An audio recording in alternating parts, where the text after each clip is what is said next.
The Hollow Kingdom by Clare Dunkle. Part 1, Starlight, Chapter 3. Hugh Roberts looked from one to the other of them. "Your great-aunts didn't see this gypsy," he remarked. "He stopped just past the orchard and said he wouldn't come in," Emily said carelessly. "And he rode back in the same direction he came," said Kate with a shudder. My guardian rubbed his chin thoughtfully, surveying them both. "And you say this man was my cousin?" "That's right," said Emily. "He said he was family. He said that your grandfather and his mother were cousins." "Yes," Kate added, "and that their fathers were brothers." Hugh Roberts put his hands behind his back and began to pace slowly. "Now that's a nice little puzzle," he told them, "and if you work it out, you'll find that such a cousin would be the child of Dentwood Roberts' daughter, Adele. But Adele Roberts, as you know, Miss Winslow, died as a child. She left no children of her own, and her playmate's son inherited the estate." Adele again! Kate was dumbfounded. She called to mind the picture from the hall parlor. Black hair and green eyes, laughing. Adele who had died so that Kate could own Hollow Hill.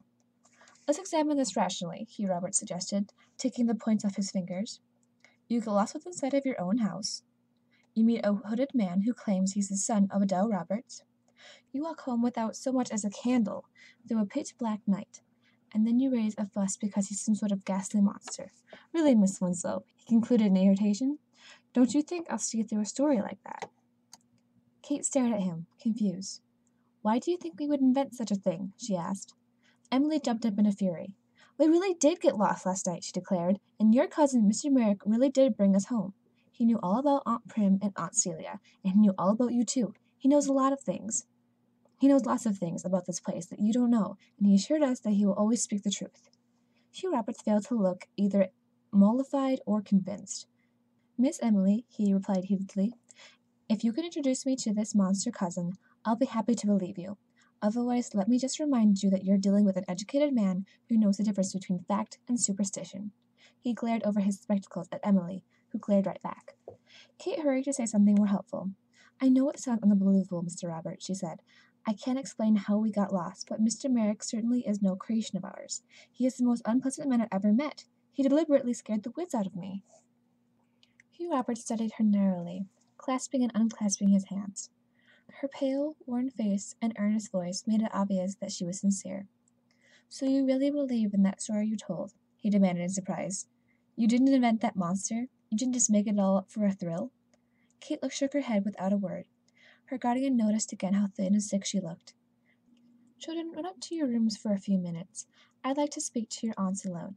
Hugh Roberts leapt in the dog cart half an hour later. Noticing her aunt's frightened eyes, Kate wondered in irritation what on earth he could have said. They soothed Kate and fussed over her like two old hens. They didn't let her sew or read. They wanted her to rest.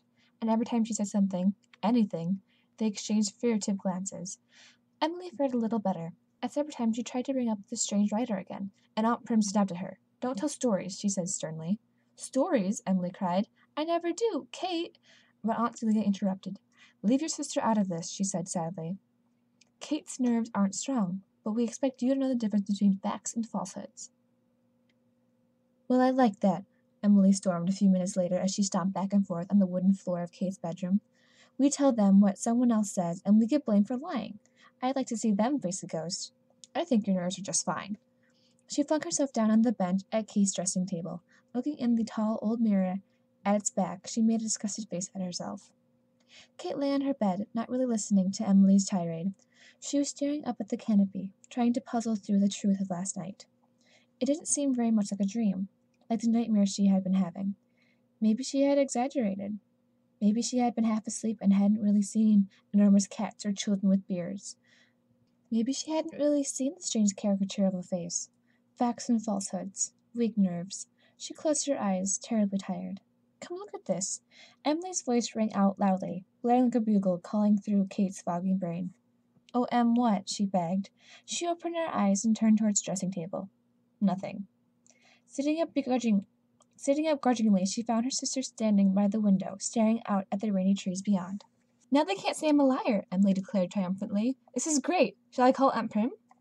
Level with the window, but a dozen feet away, a cat crouched dissonantly on a dripping tree limb.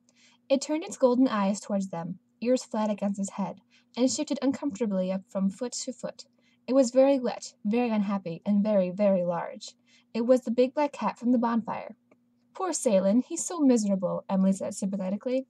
Kate, don't you think we should call him down and bring him inside? No, yelped Kate more forcefully than she had meant to. No, Em, we have to think this through. If that man who brought us home last night is a ghost, then his friends can't be much better, can they? But I petted Salem, Emily protested. He's perfectly solid and not in the least terrifying. And he's out in the rain. You can see how much he hates it. Kate went to the window and pulled back the lace to get a better look. The huge cat stared at her steadily. No, Em, she said at last. I don't like it.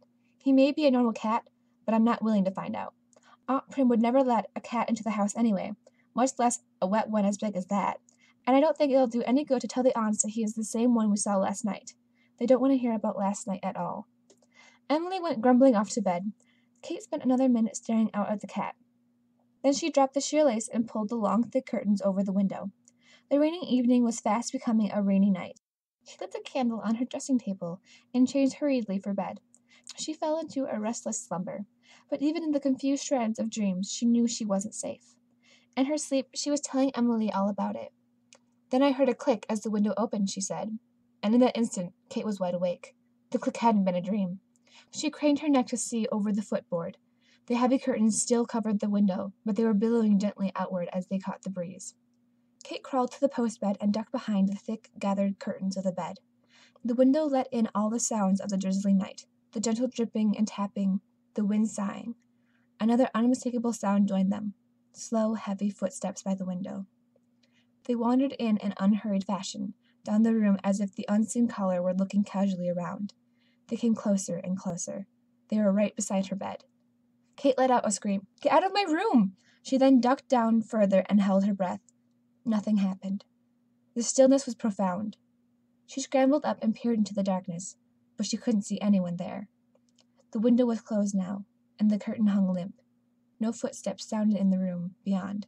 No movement, no breathing. Long seconds crawled by. I'm not in your room, announced Marak's pleasant voice. Kate froze in horror. Her first instinct was to leap to the door and run away, but he was bound to follow her. If she ran to Emily's room, he might hurt her little sister, and if her great aunts ever saw such a monster, Kate was sure they wouldn't survive it. She stared feverishly into the blackness, but saw nothing at all. Where could he be?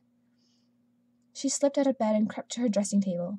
Her hands shaking, she struck a match, but the candle blossomed into a golden light before the match even caught. She whirled, examining her bedroom by its friendly glow. The room, lit by the single candle flame, seemed full of shadow and menacing beyond words. You told me to get out of your room, noted Marak's voice behind her. Look in the other room, the one you see in your mirror. Kate turned to face the tall mirror on her dressing table. What she saw could not possibly be.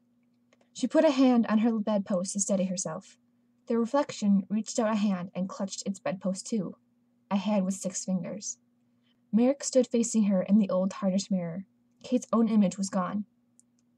What Marak was, Kate didn't know, but he couldn't be a human, not with that big bony head and tough wiry body.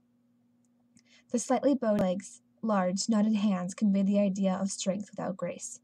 He was wearing a black shirt, breeches, and boots, but he left the riding cloak at home, and his high, twisted shoulders showed to advantage. His face and hands were ghastly pale gray, and his lips and fingernails were a dark tan, the color, Kate thought, shuddering, of a corpse pulled out of the water. His dull, straight hair fell, all one length, to his twisted shoulders. Most of it was very light beige, but over one eye a coal-black patch grew, back from his forehead, the long black wisps overlaying the pale hair like a spider's legs. His ears rose to a sharp point that flopped over and stuck out through that rough hair like the ears of a terrier dog. Most striking of all were Marak's deep-set eyes.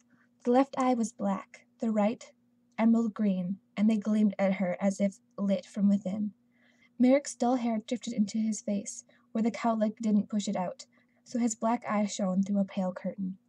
This grotesque vision rendered Kate incapable of action for a minute. As her wits began to return, a grim resignation came with them. Em and the aunts were weaker than she was. She would have to face him alone. She took a step towards the frightful image and groped for the bench, seeing herself unsteadily before the mirror. The monstrous reflection moved as she did, sinking down upon its own bench. Those odd eyes watched her attentively and shrewdly, and Marak grinned at her. Kate stared in fascinated revulsion.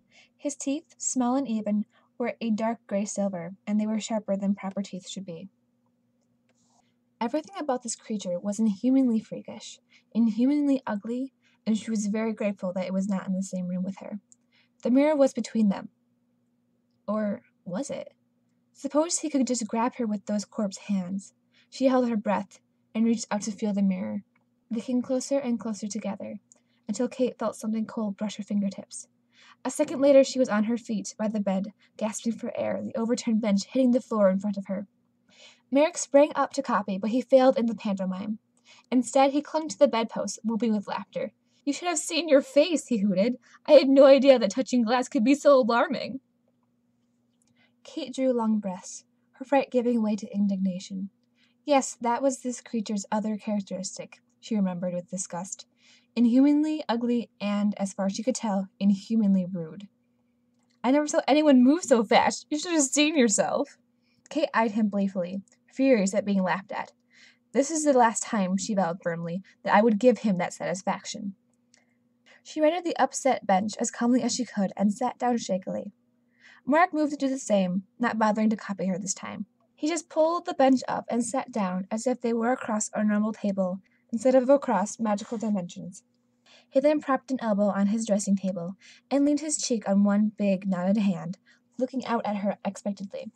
"Yes, I should have seen myself," Kate said, finding her voice with effort. "I'm looking in a mirror, aren't I? I want my reflection back where it belongs." "I'll be your reflection," Marak teased. "You'll come and sit before me, and I'll tell you how beautiful you are. I'll tell you that there's no woman in the whole land to compare with you, just like magical mirrors are supposed to do." Kate decided to ignore his impertinence. It was the only ladylike thing to do. "Why did you come here?" she demanded angrily. "Why are you bothering me?" "I'm here tonight for the same reason I was here last night," he replied. "Are you sure you really want to know why? You look a little upset." He crossed his wiry arms and leaned forward to study her carefully. "There's no insanity in your family, is there?" The irony of this question coming out of the mouth of a grotesque illusion left Kate speechless for a few seconds. Insanity? Not until he came along. She shrugged, looking blank. "No insanity," Marak concluded in relief. "That's good." "You do keep surprising me," he admitted. "I thought I had you sound asleep. Then you were sitting up and shrieking like a tea kettle. Really, Kate," he reproved, shaking his bony head at her. "What if someone had heard you?" "Are you a ghost?" Kate asked quickly before she could lose her nerve. "Suppose he did something dreadful?" "No," he answered. "I am alive, just as you are." "Then you're a devil," she guessed. "How wicked do you think I am?" He chuckled.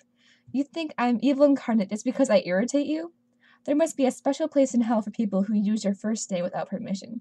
He threw back his head and laughed loudly at his own joke. Kate glared at him in embarrassed rage. "Then what are you?" she demanded. Marak considered her shrewdly. "I'm a goblin," he replied, and grinned at her. Kate shuddered. Those frightful teeth. She stared at him, completely at a loss. She tried to think of everything she'd ever heard about goblins, but it wasn't much. Marak watched her with interest, waiting to see what she would say next. "Just what is a goblin?" he prompted the confused Kate. She rallied off before he could make fun of her. "Something rude," she stated emphatically. He was helpless with laughter. "Oh, Kate, I do like you," he confessed. "You're quite a welcome surprise." "So you don't know what a goblin is. I'll tell you then.